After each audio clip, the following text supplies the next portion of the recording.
Coach King, football school's back in session. Guys start to have pads on. Everybody's starting to hit. How does it feel to be able to know that Heritage football is back and practicing? I mean, it's been some months we've been anticipating to get back out here and, see what we have. Our younger kids are stepping up. Our older kids are becoming better leaders. So just all in all, just come out here and get into hard work. When you look at the developmental aspect of this program, like you said, there's a lot of young guys that are going to be put in some pretty big roles this spring, and hopefully that translates into the fall.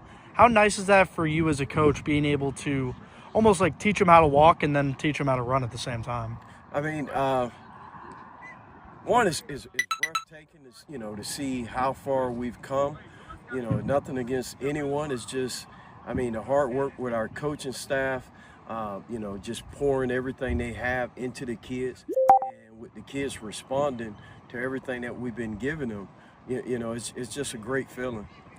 When you look at the practice structure today, obviously offense period, defense period, but it was fiery and competitive throughout. What does that say about the culture that's on this field of being able to go out, no matter what the intention and what the purpose is, it's going to be competitive? At the end of the day, our motto is win the day. So for every single player, their job is to win the day. They need to win their individual battles, and that's more or less with themselves. They have to win that battle with themselves.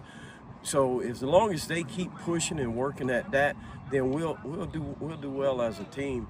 And then they compete. They love each other. They compete. They compete with each other, daily, and that's the way it is. When you look at the younger guys on this squad, obviously in the day and age of the high school transfer portal, so new guys coming in the building regardless, or coming through the locker room, who are some of the guys that we should really start to keep an eye on as we get ready to watch some big springs?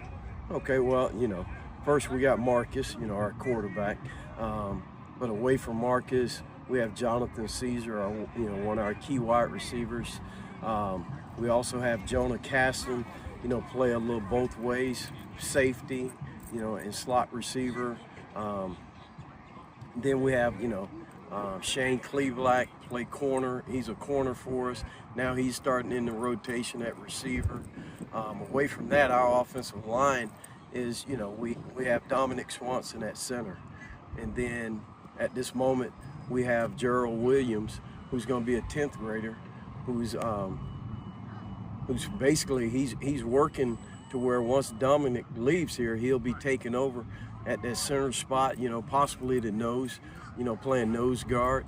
We have multiple kids that are, like I said, they're doing their part. Mitchell Joseph played a lot of reps for us as a freshman last year at running back, linebacker. Lewis Hill had a lot of reps for us at outside linebacker. Now he's getting reps at wide receiver.